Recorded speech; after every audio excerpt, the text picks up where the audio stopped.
everyone for joining this webinar. We are very pleased to see that actually we are expecting more than 40 people this morning that are coming both from the EDIHs but also from the industrial world of, let's say, Europe. Let's say, as you see, the webinar today will be focused on data spaces, on European data spaces, and we have three speakers that are coming from one of the two nodes of agri-foodTEF. We have Deroo and Eva Maes from ILVO, so from our Belgian node, and then Javier Doval from the EDIH DATAlife. For people who might have never seen me, my name is Rita Giuffrida. I am a project manager at Trust IT Services, and I take care of communication and dissemination activities of agri-foodTEF. The webinar that you will follow today is actually a follow-up training webinar that were previously organized as part of the agri-foodTEF umbrella, and that you might have seen that were moderated by my colleagues Goar and Marake. So today I have actually taken the baton with this, and I have really the pleasure of moderating this webinar. You can see that at the very end of this event, there will be also time for asking questions to our speakers. With this, I mean, as we also started a little bit later, I will immediately pass the floor to Ella, who will start to explain to you what a data space is. Thank you, everyone, and Ella, over to you. You can unmute yourself as well. Ella, you are muted, so you can just click on. Yeah, can you hear me? Yes, I can. Perfect. Thank you. Yeah, I am in the same room as Eva, my colleague, so you will also see her if I speak. So good morning, everybody. Thank you for joining. My name is Ella Deroo. I work at ILVO, so the Flanders Research Institute for Agriculture, Fisheries and Food. I work mainly in the data sharing and data space team, working on national and European projects around data sharing. So next slide, please. Yes. So here is, I want to start with a bit of background, like the evolution of IT in agri-food. So you can see in the beginning, there were a lot of standalone applications being built within the agri-food sector for each production process, every stakeholder on its own. And then we moved more to farm management systems, looking more to the whole food supply chain. And now we are going to look for the whole food system and even the food data economy. And in the IT, we see more data platforms coming up, and also this concept of data spaces, where I will tell you more about. Next slide, please. Yes, thank you. So I will explain a bit more about data sharing initiatives that are already sharing data within the agri-food sector and data space initiatives. So what's the difference? A data sharing initiative, the definition for it is organizations that provide data access for use by others subject to applicable technical, financial, legal, and organizational use requirements. This can be a lot of different organizations, a lot of different companies doing something with data sharing. They can provide data, they can consume data, they can be a data intermediary, they can be a data sharing platform. And then we look at the data space initiative. This is an initiative to initiate, develop, and maintain the distributed system defined by a governance framework that enables secure and trustworthy data transaction between participants while supporting trust and data sovereignty. So this data space initiative is not a standalone initiative. It's a collaboration of different initiatives that are some rules are defined and they have a governance framework. They work together on a specific collaborative project. It's a consortium and a network of committed partners that committed to a specific way of working. So this is a very simple example of what a data space looks like. So we have data providers. There can be a data intermediary services, but it can also be directly. And we have data consumers. And this data space defines that we have an identification mechanism, we have consent mechanism. If you click on the next, normally, no, go back. There was some animation, but it's not there. There can be a clearinghouse, there is a common vocabulary, a data catalog, and some services that are provided by the data space. So each of the stakeholders serves one or more roles within this data space. This is one way to present a data space. It's also possible that, for example, the data intermediary is not there, but that the data provider connects directly to the data space, for example, through APIs. Next slide, please. So this is the definition of the data space support center. The support center operated by Europe, and they are an umbrella organization that ensures that all data spaces are aligned with each other. So here, a data space is defined as a distributed system. So again, not one organization working, but a lot of different organizations working together, defined by a governance framework that enables and secure and trustworthy data transactions between different participants, supporting trust and data sovereignty. It's implemented by one or more infrastructures and enables one or more use cases. And here you see that data space, it's not only the technology, but it's also the way of working together. So the data interoperability is also important. The way to do data sovereignty and the trust framework, but also looking at the legal to be regulatory, to have regulatory compliance and to have a contractual framework. But also looking really into these use case developments, what data products are there, intermediaries and operators. So the data space is an agreement between these organizations. Yes, next slide, please. This is an example of a mapping that was done within Europe, mapping all the data sharing initiatives that are there now. And what we see is that a lot of data sharing initiatives have already their own business model, their own revenue model. And it's also, we don't want that the data space puts an obligation to this data sharing initiatives that they need to have this business model or have this specific revenue model. We really want that every data sharing initiative can operate further as they are doing now. But the data space will look how can these business models work together, what common grounds do we need to put, what agreements do we need to take. This is a challenge because yeah, we have a lot of these different business models, but not everyone will change their system. So yeah, next slide, please. And then Europe also hopped on this because they saw there is a lot of data, there is a lot going on. So they introduced the European data strategy, where they aim to create a single market for data that can flow freely within Europe and also across sectors for the benefit of businesses, researchers, and public administration. Yeah, and so they also want to be stronger towards other big world parts like China or Europe.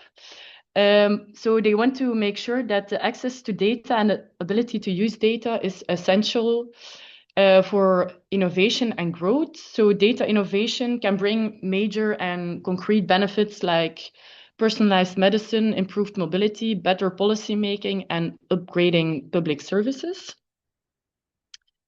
And how do they want to do it? So they want to create a single market for data where data can flow in Europe across sectors. It's important that this data is of high quality. This is important to create this innovation. European rules and values are being respected. And also, this needs to be fair, practical, and clear to share this data, and there needs to be a clear data governance mechanism. And to do this, next slide, please. There will also different acts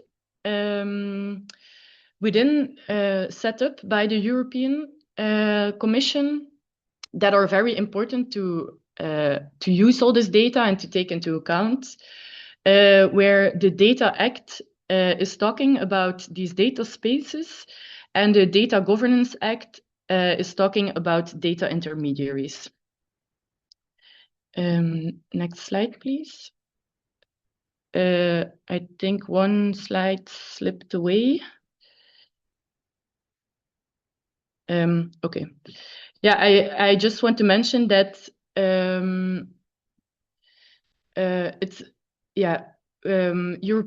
Europe wants to become an attractive and secure and dynamic data economy, and they are doing this by setting clear rules, giving rights, tools, and skills to stay in control. Investing in tools, infrastructures to store and process data. But one of these ways to make more data available is these common European data spaces. So here you see we have all these different common European data spaces. We have now 14 in total, where they want to bring common European data together. They want to bring relevant data infrastructure, governance framework together in order to facilitate data sharing. So they want to overcome existing legal and technical barriers, and they want to unleash this enormous potential of data-driven innovation. Okay. Thank you. So now I give the floor to my colleague, Eva. She will also introduce herself and give a bit more information about the value proposition of an operating data space. Thank you, Ella. So Ella, yeah, I'm Eva. I'm the colleague of Ella. We both work in ILVO, the Flanders Research Institute for Agriculture, Fisheries and Food in Belgium. In the team really working on data sharing. We work on it in very different ways, and we will now start explaining a bit more about that. You just have gotten the framework, but we work in several ways on the data economy. We have our own data sharing platform, DjustConnect, but we're also I'm still in the introduction. Wait. We have our own data sharing platform, DjustConnect, but we also do a lot of research to see, and on a local level and on a more European level, to see which value this can really bring to the sector.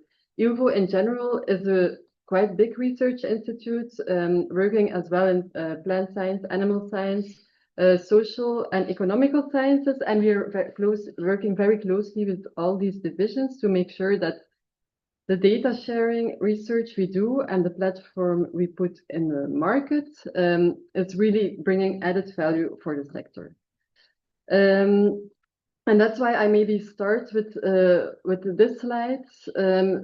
We are working now for 3 years in a big horizon project. It's called Data Economy for Food Systems, Data for Food.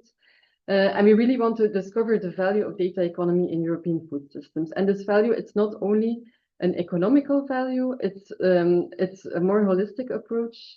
We also want to see the social value in it. We want to see fairness, inclusiveness, trust, but also what it can do for the sustainability and the efficiency of our sector. As Ella explained in the first slide, we're like in a transitioning phase. There's a big shift going on. There is more and more data available. Systems are really improving very quickly. There are more integrated systems. But there are still a lot of questions on what is the best way to do this? How can we ensure innovation in the food chain? So this project really looks into that, like also making definitions that everybody can really understand and concepts really understand. What is the data economy? What can it do for food systems? But we are also we built a monitor, in fact, to get insights on what this data economy is. Now you can go to the next slide.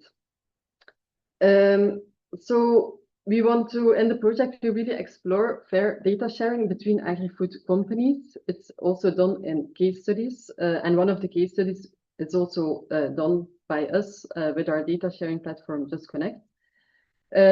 So we put together this experience from the field from 9 case studies throughout Europe, but also a lot of literature work, but also a lot of attention for stakeholder consultations and policy work to better understand these critical characteristics of a fair data economy. So what is value added, the added value for the sector? Next slide, please. We bring together all the information that already exists on food systems. So we don't look only at the agricultural production, we really look at the whole cycle from production to transformation, logistics, distribution, and even to food waste and back.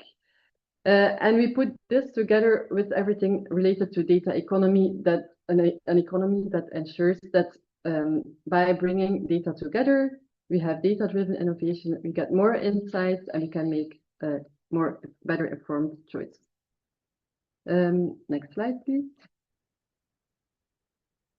Next slide, please. This one you were going to skip. Yeah. So this is the monitor I was talking about. It's already online. You can check it. It's monitor.dataforfood2030.eu. We will still improve it in the coming years. But this monitors so the data economy in a quantitative and in a qualitative way. There's one part in the monitor that really gives insights in the situation, the state of play in member states in Europe. It's an indicator-based system, so we talk about, we try to give a holistic overview about this. Then there's also a part that gives information from practice. There we get back to the data sharing initiatives that Ella explained.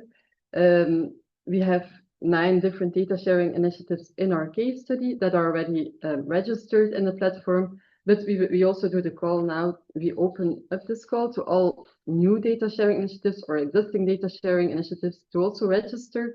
So we can learn from each other, you can benchmark, you can see how other data sharing initiatives work.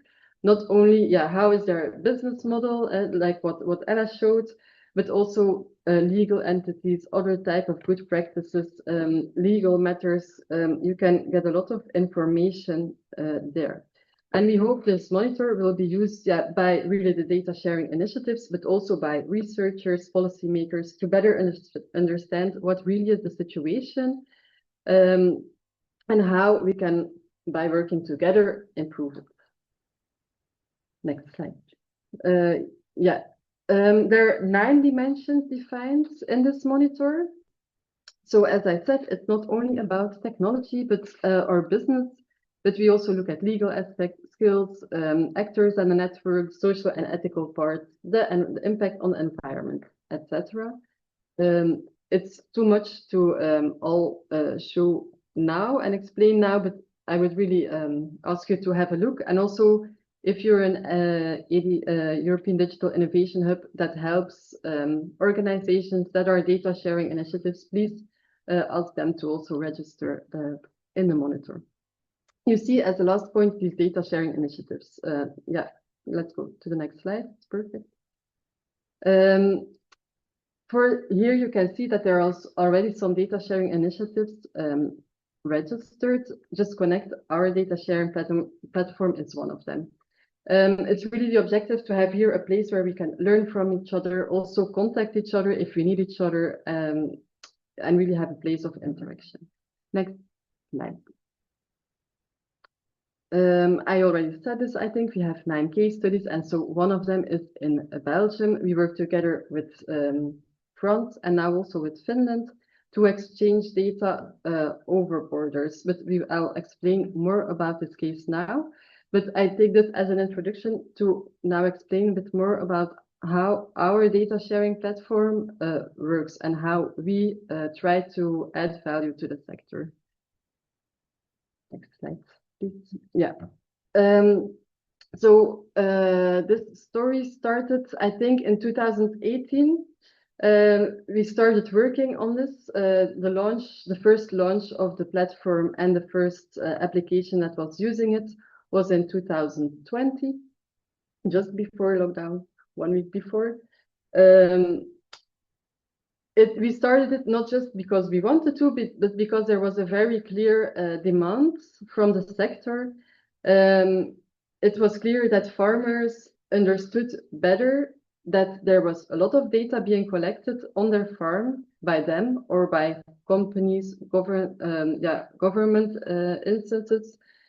But this data in general is not stored at the farm, it's stored at company level.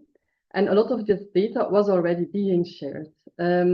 Often when, for example, a farmer buys a machine, a tractor, in the contract in small letters, it's written that by buying this tractor, you also give consent, permission to share the data that is collected by the tractor.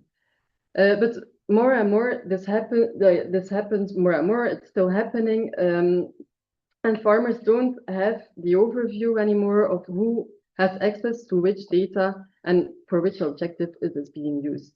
So this is really the reason why DjustConnect exists. The website also exists in English, as you see, just to inform people who are interested. So you can also always have a look. But so it's an operational platform. More than 20% of Flemish farmers are using it already at the moment, and there are almost 60 data connections with companies, and it's growing every month.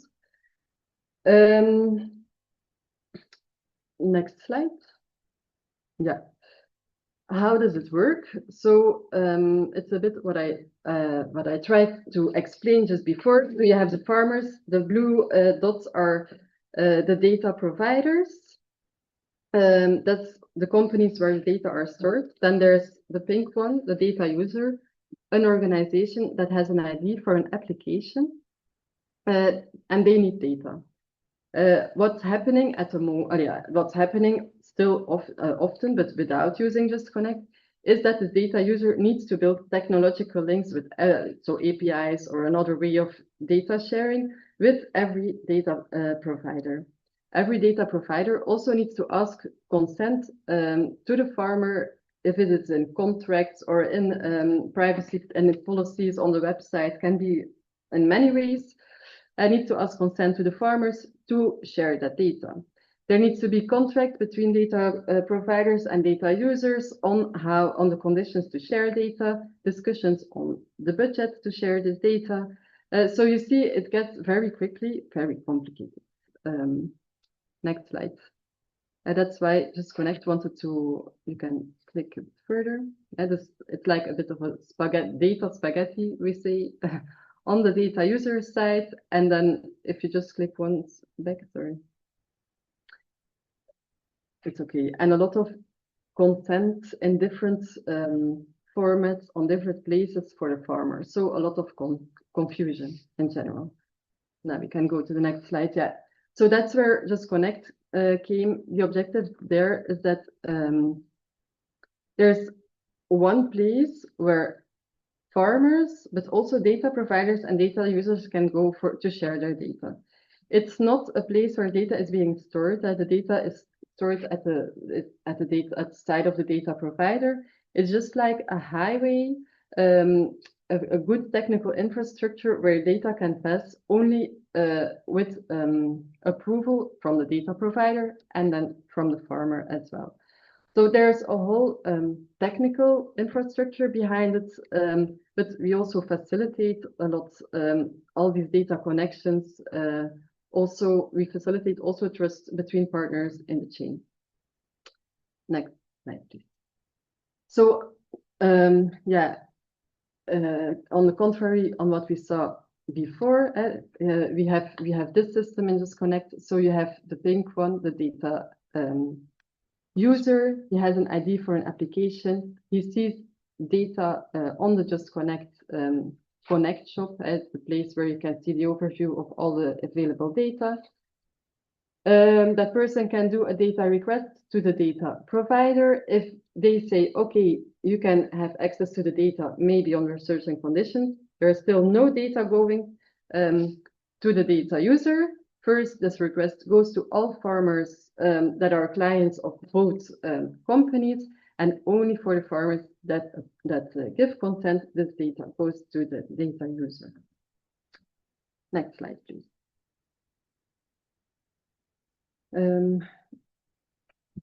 So what is DjustConnect? It is a data market.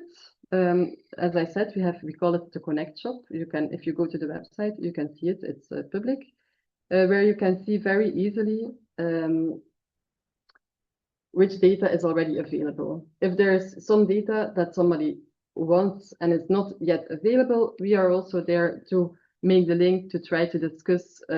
That's also the advantage of being ILVO. We are quite big. We have a lot of connections. We have a neutral position, and that brings us to the next block. We are an open platform for everybody. Everybody can join as long as you're very clear, as you follow the rules of DjustConnect, of the DjustConnect contract. That's the last block. We have one contract for everybody. And then we can ensure a safe and transparent transport of the data. There is one dashboard for every user. So a farmer dashboard, data provider dashboard, data user dashboard. Every Flemish farmer has a dashboard for free. They can log in very easily with a known system, very current system here in Belgium that is used by a lot of applications. And there they have 100% control and respect, control of the data, and the respect of the farmer first is really the most important value. So for the farmers, what's in it for them? There's administrative simplification. They can get a better advice, more farm-specific advice. And then they get also a lot of support from us. There's a help desk that they can always call or email, and they get the sense of control and trust again. Then for the data providers, they can do market expansion. They can broaden up their business model by also selling data. And by using DjustConnect, this gets a bit easier. They may need to make only one API connection for even if they have 100 clients.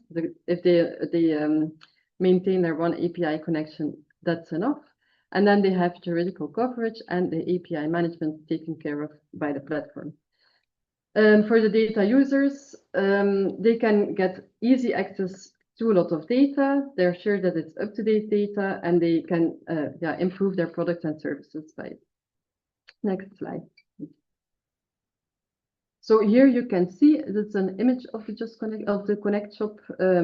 So yeah, it's just to have that you have an idea of what it looks like. There's all type of data on dairy, arable farming, but can also be more on administration. This is a very important topic for farmers if they can have less administration. That's often the reason why they join and want to start using the platform. Next slide, please. And this is a dashboard of a farmer. This is what it looks like. So they can very quickly see which application app, for example, this farm app, This is a demo. It's not a real application. This farm app, it's clear that they're open data access requests, so they can click on this data access request. They can see they have more details on which data is exactly being asked for which objective, and they can agree or not agree. Yeah, it's okay. Next slide. So also, yeah, maybe a concrete example of a case that's done by DjustConnect. So yeah, maybe one back. There's, for example, on a certain farm, there's parcel information, there's a farm identification mapping. I think it's everywhere in Europe like this. That there are a lot of types, numbers, identification numbers to identify a farm. Here in Belgium, in any case, there are a lot.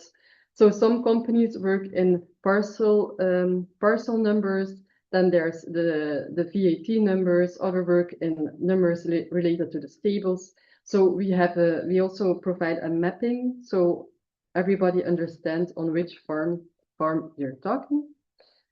Then soil analysis, for example, it's also a data source coming from laboratories that's very often used. So through DjustConnect, these data, for example, are being used for the soil passport, which is an application of the government that can, if farmers use this, yeah, they get better insight on the soil measures that they are taking, and they can also get subsidy for it. So this is already very useful, but it gets even more useful if the same data with the same contracts, technical infrastructure, no more work, in fact, can also be shared with, for example, IKM. It's an auditing system for dairy. Then it can also be shared with, for example, Glimmerek, it's the LCA scans of farms. And then as a last, I think if you click once more, yeah, then also for example, farm management systems, Watch It Grow, it's just one of the many examples to get more farm-specific advice. This is really where the added value is of a data sharing platform, not only for the farmer, but also for government and companies. It's less work. So this is a bit for DjustConnect the situation. I think I already said most of this. We are at the moment, this was end 2024, so we are already at more than 3,000 farmers. I didn't check yesterday where we are, but I think it's 3,500 and a bit. And we're going more and more towards from an operational data sharing platform to an operational data space, but there we will go later. And this is just an idea of many of the organizations that are working with us. It's not a complete picture. Next slide, please. So this is also, yeah, it's a slide, you can see it. It's from another project that LME also worked on. It's been more than a year, I think, but it gives a nice overview of data benefits. We did some research on it for farmers, data providers, and data consumers. It's not only about money, it's not only about less administration, but can be a lot. Okay, next slide, please. I think that's almost the last one. So why, yeah, what is important for us? What is a bit our value? What is our value, and how do we ensure that the data sharing we support really has an added value for the sector? So we are very customer driven. We are in very close relation and with farmers, with companies, and with the government. Then we really tailor our platform to the sector. So as I said, we have a help desk, but also we have a lot of support on IT, legal, and business, and we adapt our systems. So if we see that companies are struggling with something or farmers, then we provide new services, we change our platform, so it can, yeah, it improves and it's used more. And so we don't have like one fit for all platform that can also be used in mobility, no. And we focus really on the benefits of data sharing. That is how we can get people and organizations, companies on board. You see here the big topic that we're working on. It started with less administration, but more and more sustainability is a very important topic, of course. And with more and more use of AI, the precision farming also is getting increased. Next slide. So that was my first part. I give the word to Javier. Thank you very much, Eva. A pleasure to be with all of you here, many colleagues from EDIHs from Spain and other countries. I'm Javier Doval, agri-food area coordinator in DATAlife, which participates in agri-foodTEF. I'll be very brief because Eva and Ella have highlighted very well all the benefits and the structure of important things from data spaces and data management.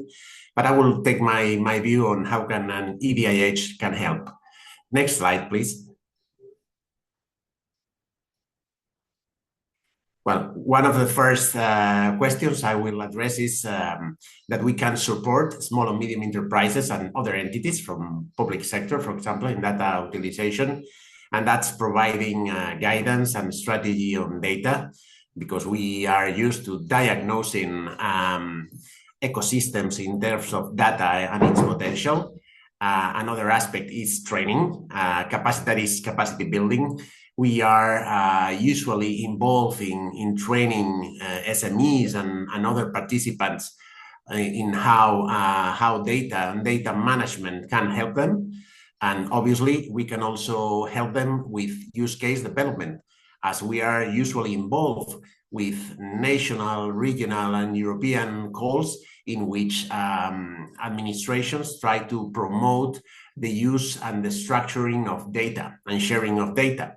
In our case, for example, in the case of DATAlife, which is an EDIH located in the west north coast of Spain, in Galicia, we have coordinated a multi-sectorial demonstrator called One Health, DATAlife One Health, which involves bioeconomy, agri-food, and so on, and which connects different sectors, targeting a better health for everybody, for animals, for people, and everybody.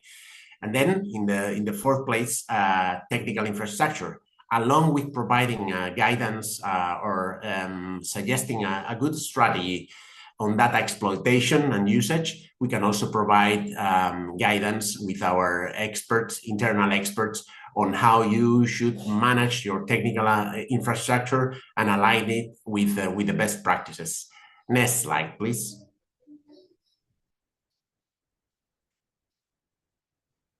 Okay, then it comes about collaboration and data sharing. Yes, it's all about cooperation. It's all about trust, indeed.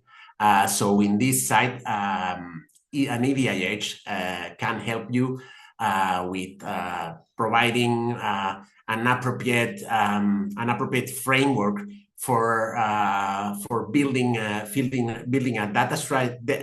implementing a data strategy, which is based on European procedures, European standards, trusted procedures with sovereignty, and then identifying relevant partners which might help you, like the DSSC that Eva and Ella have already mentioned, the connections with the European Commission, the different associations regarding data, EDIHs, IDS, and so on. Then we are talking about not only cooperating within each sector, but also cross-sector cooperation.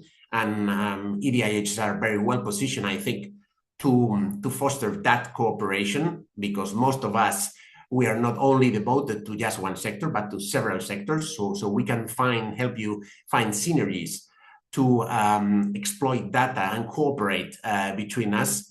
And then always having the European dimension inside. I mean, that saying that you should think big, act small, and start now. Yes, think big in our case is always thinking about how could you build a data strategy which has a European perspective. That's very important then for exploiting synergies and being in line with what is coming. Next slide, please. Then very important to do this data strategy and data exploitation in an ethical and trustworthy way. This is very important because it's not a question of sticking to the law and European framework and so on. It's a question of building real trust, because if there's no trust, there won't be any business, there won't be any infrastructure, there won't be any benefit. So it's, I would say that more than sticking to the law is being smart and promoting a trustworthy context. And next slide, please. And then the final goal of data, and don't forget that the final goal should be innovation, should be fostering business, should be obtaining clear and real benefits. And for that to be real, to become real, we need technologies like AI. When you have a good data set, obviously you will be able to apply AI and other advanced technologies that EDIHs can support you with, and you will get the real knowledge and the real benefits we are all hoping. As the presentation says, it's all about unlocking data to have a real impact. Well, that's the final goal. So please understand this, all these technologies, all these approaches and procedures as just a means to an end, to a goal, which is delivering impact. Thank you very much. Now I give the floor again to Eva and Ila.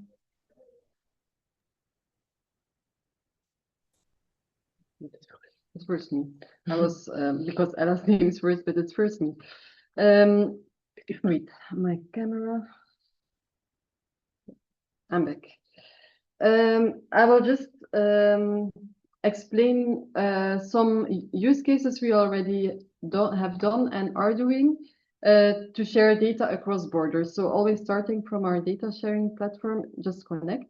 So that's what we already are doing, but we are working in fact towards the data space, a common European agricultural data space, and that on that Ella will tell a bit more after me.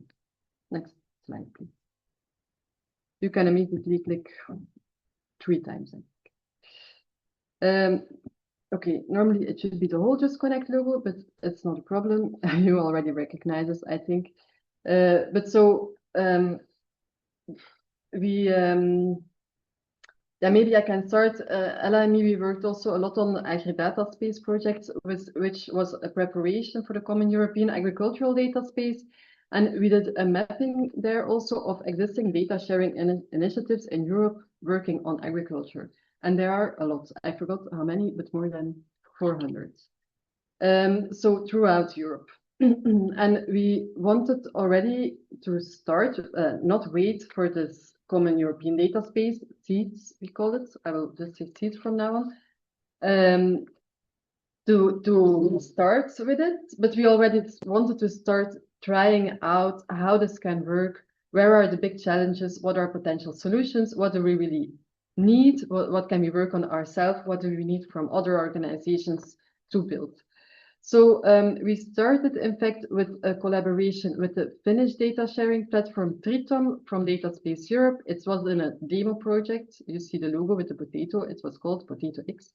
So on potato farming, I will explain it later. And also we worked on a case in data for food with the French data sharing platform agri-food. Unfortunately, they went bankrupt like half a year ago. But we made a connection before it. So we demonstrated that it's possible. And there's also an entity that's taking up their infrastructure. So we hope it can be continued soon. Next slide, please.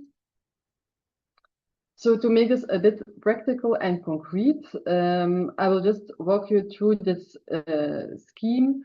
So we have a big machinery producer in Belgium, AVR, specifically for potatoes. So they have, for example, they have potato planters, potato harvesters, big machines. Belgian company, but working very internationally. They have machines in more than 50 countries, also in Finland. So these machines collect a lot of data, all types of data, where is being planted, where the treatments are being done, but also when potatoes are being harvested, how the size of the potatoes, how many potatoes, etc. This is very interesting, but at the moment, if a Finnish farmer with a machine from AVR wants all of this information in their Finnish farm management system, that's not possible. That was not possible. It's possible now. Because AVR is already client on DjustConnect. The data, you can see it on the Connect shop, is there. This Finnish farm management system is also client from Triton in Finland. But a bridge between both data sharing platforms, also called data intermediaries. Ella introduced the term in the Data Governance Act. This is defined. There was no link yet between the data intermediaries. So that's what we built in this demo project. There's a technological bridge being built, and also a translation of the user information. So if there's a request, the data request coming from the farm management system and from the farmer, in fact, we recognize, the DjustConnect system recognizes on which farmer there is a request, because identification and authorization systems are aligned in this bridge.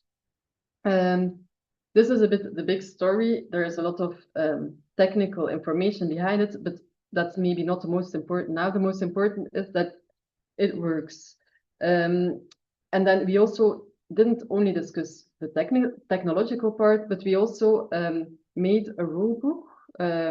So to see how we do the governance of all of this, making things possible only in a technological way, it's fine. But we also need to agree on contracts. Do we understand, for example, the same thing if we say consent? Do we ask it in the same way? Also on the business models, Triton and DjustConnect have maybe similar business models, but not exactly the same. How do we go about this? So this is very important if you want to start working together with other data sharing platforms or between different ecosystems. It's not only about the technology. This is maybe the most easy part.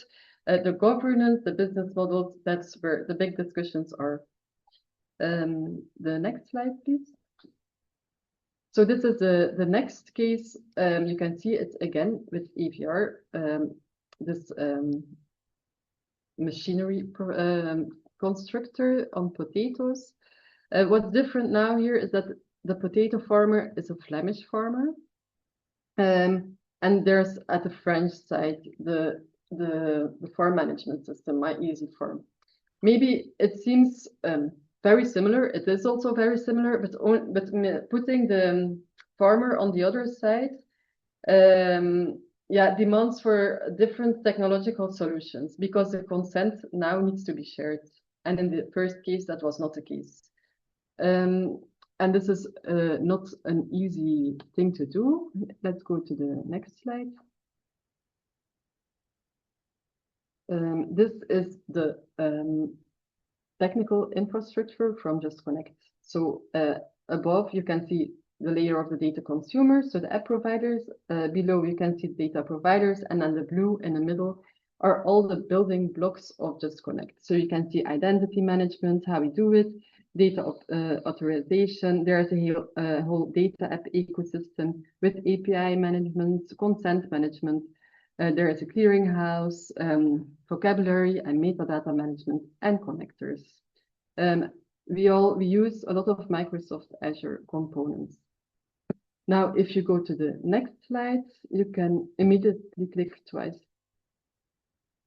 And again, then you see above, there's the system of AgData-Hub. It's called API ILVO.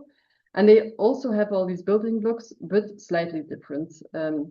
Maybe it would have been ideal that we all started from scratch and built everything in the same way, but that's not the case. There are already more than 400 data sharing initiatives. Around 50 of them can be data intermediaries. they already exist. First, it's important that we just start working together. It's not feasible for everybody to adapt systems, so we all use the same. We need to build bridges, and that's also what we try to do here. Build a bridge on DjustConnect to again translate the information coming from the French data sharing platform in a standard DjustConnect user. And this is here in this case, we built a more standardized bridge that we can also use if in the future we want to connect with Spanish data sharing platform. That should become more easy now. Next slide, please. Yeah, and you can click, I think, 4 times. So how does it really go? My easy farm then, maybe as a first, so DjustConnect had to register as data provider on the AgData platform. So then we're in their Connect shop. At that moment, my easy farm can do a data access request to AVR by DjustConnect. All information, the translation of the French user information is translated in this bridge. And then, in fact, the standard procedure can be followed. Consent is asked and checked, first to AVR, then to the potato farmer, and then data can flow. So these are 2 cases we are already doing. In preparation of this common European agricultural data space. Next slide, please. So that's what Ella will explain now. Yeah. Okay. One slide also disappeared, but I will explain it a bit. So there was a need for this agricultural data space. Why was this? Because the sector is quite unique. We have farmers that are both individual persons, but they also have a business. There's also a complexity of the value chain with multiple and codependent stakeholders. The data that's being generated on farms is very useful, for example, for climate change, for environmental goals. There is a big variety of the adoption of technology and ICT over actors and countries. There is a very high variety of use cases. Eva explained already too, but there are a lot of use cases happening within the agricultural sector. There are different types of stakeholders, different perspectives, different needs, different expectations. There is a high administrative burden for farmers, and there is also a high influence of policymakers, and each country has a strategic point. So this is why we started 2 or 3 years ago with this agri-data space project. What did we want to do?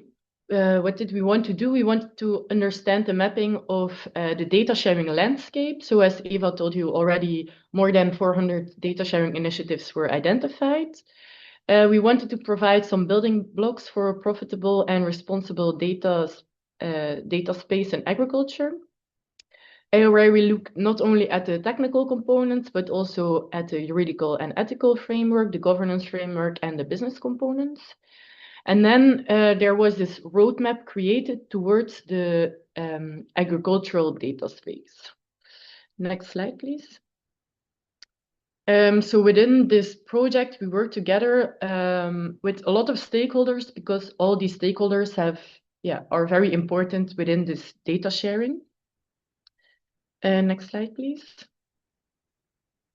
And then these were the pillars coming out of this project, where we looked at the ethical and legal framework, where we looked more into the Data Act and Data Governance Act. And we also looked at the consent and permission management for farmers, because this empowers farmers to use their own data. There was a multi-stakeholder governance, so we want to make sure that data sharing initiatives should do a minimum change. So the data space should fit into the existing landscape of business models, the organization of data sharing initiatives that they already have. We want to do an ecosystem buildup. And we also want to look at the added value of the Common European Agricultural Data Space is key. So the governance has to follow and support this. We are looking at sustainable business models, where we saw that the seeds should be a data marketplace or an open data policy business model. And we're also looking at technology agnostics, where the technology implemented in a national initiatives must meet the trust layer requirements. And also no technological solutions should be imposed to join the data space. Next slide, please. And now this Common European Agricultural Data Space, so the SEEDS we call it, has started. It started on the 1st of April, and ILVO is the coordinator of it. It's the deployment of the agricultural data space. So it's a 3-year project, but it's not really a project, it's more an initiative. So we want to make sure that after 3 years, the seeds is still sustainable. This is very important. There are 8 use cases being worked on within the within this project, and the use cases are the green within the green countries on the map. But there will also be an open call where they are looking to have the blue countries also. They also want to make sure that the other member states participate within this project. So make sure to keep an eye on the website because there will be some information about this. So the ideas from all this information we had from the agri-data space, so the previous project, now this is the deployment action. So really to deploy this data space. No, go back, please. So 2 things will be done. So we will have a look at the use cases that are there now, and linking the data sharing initiatives with the organizations within this data spaces. And there is also a technical work package that will work on generic components. They will have a common API catalog and they will build identity management system. And now in the first phase of the project, they really want to look at these use cases. They want to map the use cases and they want to unlock the value of these use cases. So next slide, please.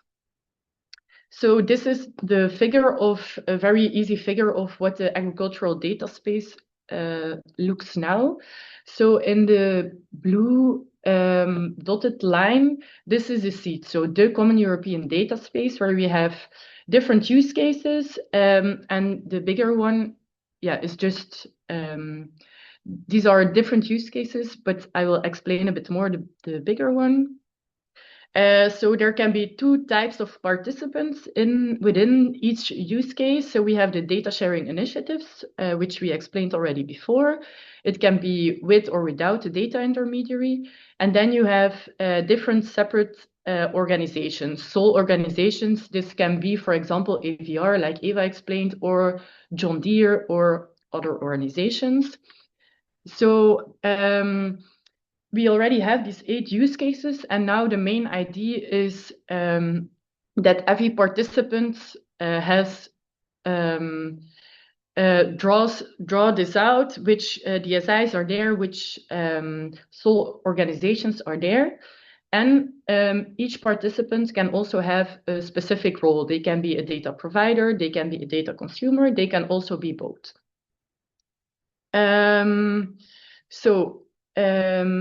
Then you also see the 3 other data spaces. So the main idea is also to connect with other data spaces within the 3 years of this project. You have for example, the mobility data space or the health data space, which can be very interesting to connect data spaces with the agricultural data space. And we also have, on the bottom, you see other use cases. So other use cases can also come into this seeds, this common agricultural data space. For example, Eva showed the different use cases from Data for Food project. All these data spaces can also join the seeds. There will be some onboarding documents for use cases that want to join the seeds. There will be a support package. So the main idea is that everyone that wants to do data sharing across border can join the seeds. Next slide, please. I think this is my last slide. So this is these are the key objectives. I told you most of it. So we want to build a trusted, fair data ecosystem for agricultural data sharing, ensuring data sovereignty and security, creating a federated infrastructure with standardized interfaces and catalogs, sustainable business models, also looking into the ethical and legal data standards, really unlocking this value of real-life data exchange. So this real-life use cases that are already existing and connecting with other data spaces. So this was my last slide. Thank you. Thank you, Ella, Eva, and Javier. I would like actually to also do an online, let's say, applause to all our speakers, because I personally find this webinar, this training very interesting. And actually, before moving to the Q&A section, I see that actually Gonzalo also made a question online, so we will address it now. I would like maybe also to summarize all the presentations that were made today with a sentence that actually was partially said by Ella and also by Javier, that says that the data space is an agreement between organizations, and it is very important also to build data spaces on collaboration, trust, and data sharing. So behind the technology, you also have a human aspect that is very important, and so the collaboration among people is crucial also to develop all the things that our speakers today have presented today, and I personally found it very inspiring. Now maybe we can also move to the Q&A. I will start from the question from Gonzalo that is a little bit technical. So it says, does data sharing from farmers implies the use of monitoring technology? How can data providers obtain data from farmers which have low level of technology on their farms? I don't know if maybe Eva or Javier would like to have Eva. Okay. Javier, if you want to, you can also, but I can already give part of the information in any case. A lot of the data that we are talking about now in DjustConnect, it's not always data that's coming from technology. I know the example I used, it's from the big machines, the harvesting machines from AVR, for example, but we are also talking about more administrative things, so soil analysis. It's not data that they collected, or water analysis, information that's coming from the milking machine. There's a lot of information collected there, but also on animal health from the veterinary, or it can be on bookkeeping. That's also something that's very important. There's data that needs to be reported every year for the common European agricultural policy. This is also data that's done at governmental level, but for example, a lot of this data, it's one of the data sources that it's requested the most out of the personal information in DjustConnect, because this is information that farmers, every time they need to report, or every time they need to type it over manually. It's a lot of work. So don't think only about machines, but about every type of data. Thank you, Eva. I believe that the reply was very exhaustive. I hope, Gonzalo, that you're happy with this reply. Okay, Gonzalo is thanking you, so it was very clear. Thank you. Actually, if I may also address a question that is a little bit related to agri-foodTEF, as let's say agri-foodTEF is the project where most of us is working, and let's say the event was also organized as as part of this project. I would like also to ask, let's say, if how, for example, projects like agri-foodTEF that are actually most working on the testing and experimenting facilities, let's say in the agri-tech environment, can also benefit from projects like Data for Food 2023, and how, I mean, they can also, let's say, take opportunities from existing data spaces. And then Julian is actually also asking something that is connected to my question. And she's asking, how can you support projects that are not in the agri sector? So maybe we can say something about the agri-tech projects and others that are not in this sector. I don't know who would like to reply to this question. Javier, okay. It will be me. Okay. Well, we have to differentiate. For example, in agri-food, in the agri-foodTEF project context, we deal with agriculture, livestock farming, and food industry. So, provided you are related to those sectors and you want to test or validate your technologies related to either to AI, robotics, or both, we can help you probably. Okay. That's in the case of agri-foodTEF context. In the case of an EDIH, which is a slightly different, that depends on the EDIH you are referring to. But probably if you are not in the agri sector and you want to receive help from an EDIH, in any kind, you will find an EDIH. Your EDIH will help you to find another EDIH which is specialized on your sector. So no problem. Thank you, Javier. I don't know if Eva or Ella would like to add something on that, even though okay, Eva. Yeah, I think so Data for Food, I think I try to explain it, especially the monitor that gives a lot of information on about the data economy. So if you have questions, start maybe with checking it if it's already in there. I would also really suggest to register if you're active with data sharing. You are, in fact, a data sharing initiative. It's a very broad concept. You can register and then you can get some more information.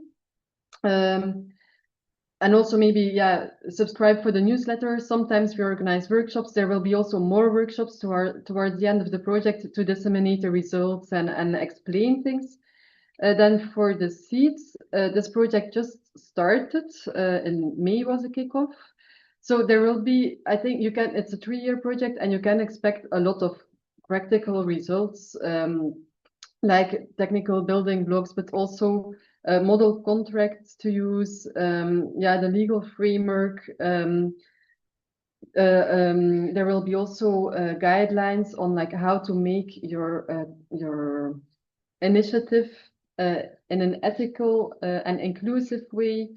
So there, I would just follow the project and see what will be happening. In any case, in the end, it's really the objective that it's a common European agricultural data space. So yes, this is now a project to start it, but it's really at the end an initiative that is mentioned in the European data strategy. So it will exist, and it's really very important that as much as possible organizations start using it. So there will be a lot of focus on this, but now it's just a start. So first it will be internally, being clear on what will be made and developed. But I think then in a half year, 1 year, there will be a lot of information available. Perfect. Thank you, Eva. And then, of course, we can also share all the links that Eva was mentioning also to you in case you're interested, so that you can also easily follow up.